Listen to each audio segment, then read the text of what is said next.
If you have visited educational websites such as Udemy, Skillshare, you might have seen this kind of video playlist UI design.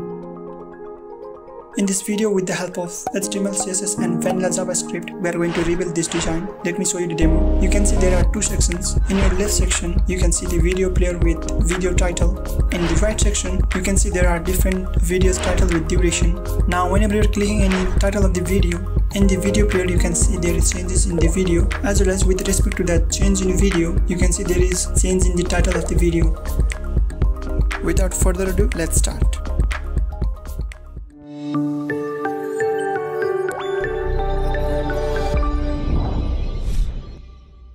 Hello and namaste everyone, this is Jitsaru with Coding Design. Welcome to our channel. If you are new here, please be sure to hit that subscribe button. Let's create index.html file. Inside the index.html file, if I type exclamation sign and hit that tab button, then you will get this HTML5 boilerplate. Now for the title, I am giving video playlist UI design like Udemy or Skillshare. Now inside the body tag, let's create the main with class name container, and inside that main, let's create two sections. For the first section, I am giving the class name main video, and for the second section, let's give the class name video playlist. Now inside the first section, I am creating video element with source videos/manipulate text background.mp4. So in the same folder, we have folder named videos, and inside that folder there are 9 different videos, and in the same file path you can see we have the folder named images, and inside that folder we have 2 images, play.svg and pause.svg. Now for the video element, let's give the extra attribute something like controls and autoplay. Next to that video element, let's create h3 heading with class name title, and inside that I'm writing title of the playing video. Let's go to the next section. Inside that section I'm creating another h3 heading with class name title, and next to that let's create paragraph tag, and inside that I'm writing 10 lessons. Let's give this HTML entity, so it will give you the extra white space, 50 minutes and 48 seconds. Next to that paragraph tag, let's create div with class name videos, and let's save it. So if you're using VS Code and if you have installed this extension called live server, then in the index.html file, if you right click and hit that option called open with live server, then it will open it in your default browser. With the help of this extension, whenever there is any changes in the HTML file, it will automatically refresh your browser. Okay, now in the browser you can see the video element and different headings. Now inside the div with class name videos, let's create another div with class name video, and inside that div I'm creating image tag with source images slash I'm giving that play.svg file. Okay, let's create another paragraph tag, and inside that I'm writing 01 dot, and next to that paragraph let's create another h3 heading with class name title, and inside that let's give the title of the video edited in playlist, and next to that div let's create another paragraph tag with class name time, and inside that I'm writing 3:46. In the browser you can hear audio of that video. First of all, we'll add image inside the text background. Now, in order to mute audio of that video, for the video element, let's give the extra attribute muted, but later on we'll remove this attribute. Let's create the style.css file, and just below the title tag, let's link our CSS file for the video that is inside the section with class name main video. Let's give the width of 100% and also border radius of 0.5 rem. In the browser now you can see that video is taking this shape, and also you can see a huge SVG image. So now for that SVG image, let's give the width and height of 1.5 rem. In the browser now you can see the small SVG image, and also inside the root pseudo class, for that primary variable I am giving linear gradient. For the first parameter, let's give the direction to bottom right. First color, let's give dark purple color, and for the second color, blue color. For the secondary variable I am giving gold color, and also for the text variable I am giving white color. Now in order to prevent the browser's default margin and padding, for the universal selector I am giving margin 0 and padding 0, and for the box sizing I am giving border box. Now let's style the body tag. For the body tag I am giving the minimum height of 100 VH. For the background image we are giving that linear gradient color, so I am giving the primary variable. And also for the font family I'm giving sans serif. For the color, let's give white color. In the browser you can see that white text as well as the purple background. Now let's style this main with class name container. So for the class container, let's give the width of 100 VW, that means the viewport's width, and I'm giving display grid. For the grid template column, I'm creating 2 columns. For the first column I'm giving 1.9 fraction. For the second column I'm giving 1.1 fraction. Now you can see in the browser video and the playlist section, they are divided into 2 sections, but there isn't any gap. So let's let's give the gap of 1 rem. Now I have changed my mind. For the first column, let's give 1.8 fraction, and for the second column, let's give 1.2 fraction. For the padding, top and bottom, I'm giving 0.5 rem. For the left and right, I'm giving 1 rem. And also for the text transform, let's give capitalize. For the body tag, I am giving display flex, align items to center. Now you can see the contents are brought to the center of your browser. So let's make it responsive, okay? So in order to do that, I'm writing at media screen, and for the maximum width, let's give 990 pixel. For the class container, let's change that grid templates columns. So now let's remove everything and let's give 1 fraction. Now in the browser, when you're adjusting your screen, you can see it is responsive. For the main video and for the class video playlist, let's give the width of 100%, and for the height I'm giving 30 rem. For the class main videos S3 heading, let's give the margin top 1 rem. There is a little bit of gap between the video and the title of video. Let's duplicate this code. Now let's style the another heading of class video playlist, and let's change it to video playlist. Instead of margin top, let's give padding left. Now let's style this paragraph tag and also div with class name videos. For the paragraph tag, I want to give the padding of 1 rem, and also let's give the color of that secondary variable. Now let's select this code and let's duplicate it. For the div with class name videos, let's give the height of 70%. And for the div with class name video, let's give the width of 100%. For the height, I'm giving 4 rem, and also let's give display flex, justify content to center, and also align items to center. Okay, there is some problem. That paragraph with class name time, that should be inside the div with class name video. Okay, now you can see this is what I want. Now let's give the padding top and bottom of 0. For the left and right, I'm giving 1 rem, and also let's give the margin top, I'm giving 0.1 rem, and also for the cursor pointer, let's give the border radius of 0.5 rem. Now when you hover that div with class name video, let's give the background color of black color with alpha value 3. So when you hover, now you can see that background color. Let's select this code and let's duplicate it. Now when you give the active class for the div with class name video, at the time I want to give the same background color, and let's give the color secondary variable. So when you are giving the active class for that div with class name video in the browser, now you can see you are getting that yellow text color. Now let's select this code and let's duplicate it for more 7 times. Now you can see this title of playlist are overflowing. I mean this title CSS file for the div with class name videos, if you give the overflow Y to auto, then you will get this scroll bar. Now let's style this scroll bar. So for the div with class name videos, we're giving the scroll bar pseudo class. It's a new property, so we're giving WebKit scroll bar. Now for the scroll bar, let's give the width and border radius of 0.4 rem. And for the background color, I'm giving the black color with alpha value 5.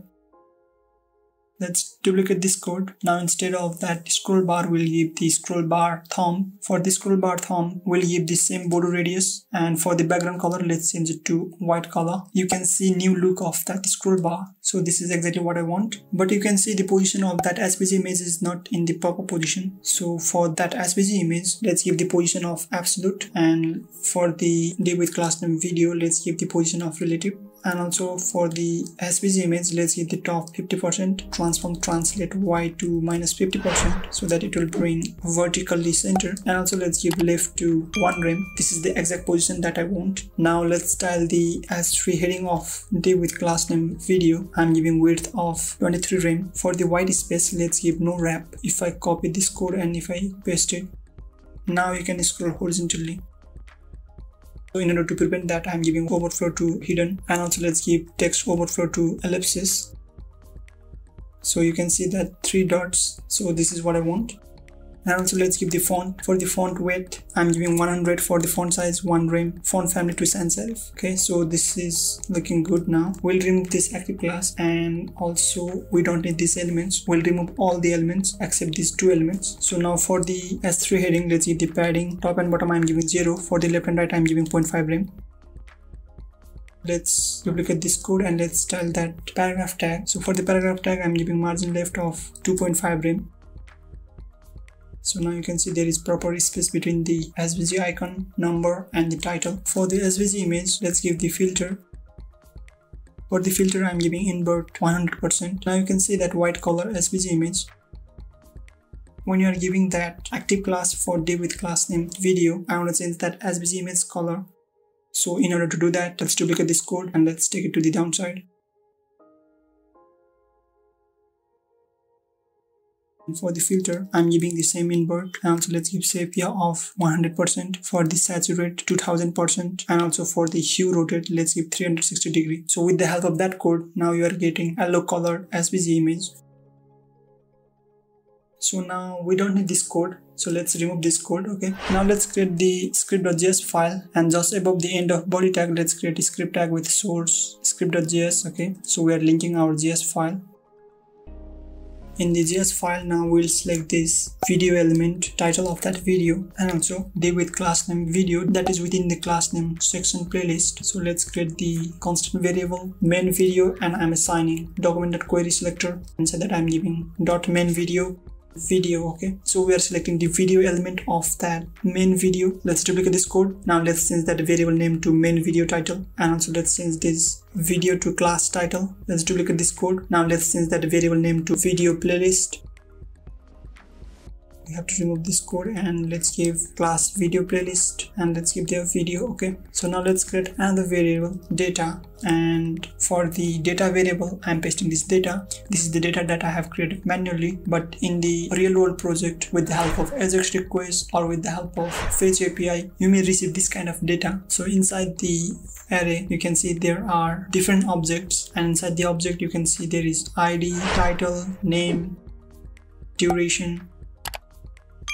Now let's iterate that data. So for that I'm writing data.forEach, and I'm giving the callback arrow function, and let's pass the parameter video comma I. That I is the index. Okay, so now with the help of that video parameter, we'll be getting each object. So I'm writing let video element is equal to backtick. In your keyboard, just above the tab button, you may find this symbol inside that backtick. Now let's cut this code. So now we don't need this code. With the help of JavaScript code, we will insert the other elements dynamically inside that div with class name videos. So now let's paste it there, and inside that paragraph tag let's give $ curly bracket. Inside that I'm giving that I. Okay, that is the index of the array. And also inside the S3 heading, let's remove this title. So now if I give video.title, let's wrap it inside the curly bracket, and let's give $. So with the help of this code, now we can access the title. Okay, now with the help of that for each method, we are iterating all the data that is inside the data variable. Now for the div with class name video, let's give the data ID attribute, and inside that I'm again writing $ parenthesis, and inside that let's pass the video.id. So we are passing that ID. Okay, now for the paragraph tag with class name time, instead of that 3:46, let's give the video.duration. We are giving this duration. Okay, so we are iterating, so we'll get all the duration. These all codes are stored in the videos element variable. Now you can see we have already selected the div with class name videos.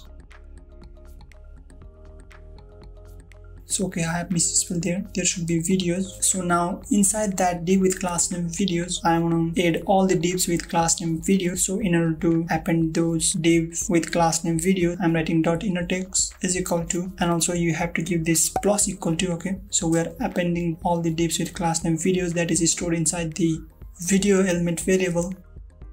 Now in the browser you can see you are getting each and everything. We are getting the playlists, videos, duration, title, and if you have noticed there, we are getting there 00. It's due to that index of array, it starts with 0, so we are getting there 0. Instead of that I, let's give I+1. Now you can see that problem is solved. So I'm writing let videos is equal to document.querySelector all.video. So we are selecting this div with class name videos. So in the browser, if I press F12 key, and if you go to the element tab, now you can see there is multiple divs with class name videos. So we will select all these divs with class name video. So we are writing there query selector all, and now we'll iterate these all the divs with class name videos. So for that I'm writing videos.forEach, and for the callback let's give the arrow function, and I'm writing selected videos argument, and inside that arrow function let's give selected video.onClick. I'm assigning another arrow function, and inside that I'm on console.log selected videos. So when you click that selected video, let's see it in the console. Now in the console you can see we are getting the exact div with class name video that we are clicking. So this is exactly what I want. So let's remove this console and let's give selected video.classlist.add active. Remember that in the standard CSS file we have given there for the div with class name video, whenever we are giving the active class, we are changing the background color as well as the color value, and also you can see for the SVG image we are giving some filter. So now whenever you are clicking that title of the playlist, we are adding the active class for the div with class name video. Now in the browser, whenever I am clicking the title of the playlist, you can see it is adding the active class for each title of that playlist, but we don't want this. Okay, so in order to prevent that, I am running another loop, for of loop. So I'm writing for all videos of videos. So this variable videos, let's copy and paste it there. Inside that loop, let's duplicate this code and let's take it there. Now instead of that selected video, let's give the all videos. And now instead of adding class, we are removing the active class. So with the help of this code, if there is any active class within the div with class name video, we are removing all the active class. Now in the browser, you can see whenever I'm clicking the title of that playlist, active class is only applied for the title that we have clicked. Now that play icon should change into pause icon. Okay, so in order to do that, let's give for the selected videos, first of all let's select the image. So for that I'm writing query selector img. So now we are selecting that img tag that is within the div with class name video, and now let's give the source. For the source let's give images slash, let's copy the same code and paste it there. Now instead of play, we'll give pause.svg. In order to prevent that same problem that we have faced in the previous code, so let's duplicate this code and let's take it to that for of loop. And now instead of that selected video, let's give all videos, and instead of that pause.svg, we'll give play.svg. Now once again, let's go to the browser, and now if I click, okay, this is exactly what I want. So everything is working really good. We want to get the exact video of that title. Now what we want to do is that whenever we are clicking the title of the playlist, we want to get the exact video of that title. So in order to get that, we need to match the exact video and the title. So for that I'm writing let's give the variable name match video is equal to, let's give the data.find. So data is the array, so we can give the method find. Inside that I'm writing video, and I'm using arrow function, and I'm writing video.id. So with the help of this code, we are getting all the IDs of that data that you might have received from the server, and we are comparing. So I'm writing double equal to selected video.dataset.id. So with the help of this code, we're actually getting that dataset attributes value, okay, that we have given there. Let's see it in the console what we are storing inside that match video variable. So I'm writing console.log match video. So in the console, whenever I'm clicking any title of that playlist, you are getting the object with, you can see different key and the value, and these values are the values that are matched with the title of playlist that we have clicked. So now with the help of this value, we can change this video element source and also the title of that video. So you can see I have already selected that title and also the video element. Let's remove that console and let's give the main video.src, and I'm giving the source. Let's give the videos slash. So we're giving that video slash because the videos, they are stored in the videos folder, and let's concatenate, okay, with match video.name. With the help of that name key, we'll get the exact name of the video that you are clicking. Let's duplicate this code, and for the main video title, let's give the inner HTML is equal to, let's give the match video.title title. But you can see in the browser there is no any indicator which title of the video is playing in the video element. So now in order to indicate that, let's give this videos square bracket, I'm giving 0. With the help of this code we are selecting the first div with class name video. Let's give the class list, we are giving the class of active. Similarly, let's duplicate this code and let's bring it up there, and let's give the videos square bracket, I'm giving 0. So same thing, we are selecting the first element, and for that div we are setting the image source pause.svg image. So now in the browser at the beginning you could see that indicator, the first video that is playing now. If I click to the second title of the playlist, you can see second video is playing. If I press to the third title, you could see that third video is playing. And if you have noticed there is change in the video's title as well. At the beginning I have given there for the video element muted, so because of that we are not getting the audio. So now if I remove that muted attribute, now you can see, you can hear that audio whenever I'm clicking different title of the playlist, and accordingly the videos they are playing. So everything is working now. You can use it in your project. It is a kind of responsive, but it is not fully responsive. At media query for the main with class name container, I have given there some changes, but for the other elements at that media query I didn't change anything. So now the challenge for you is that it is not fully responsive, so you can make it fully responsive. So I will leave this task for you. Custom HTML form element series.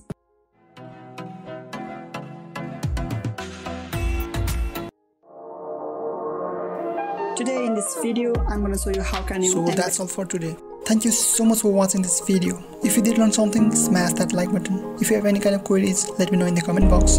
Share this video if you think someone needs it. And also, if you haven't already hit that subscribe button and also the notification bell icon. Remember, there is always more to learn, so keep learning.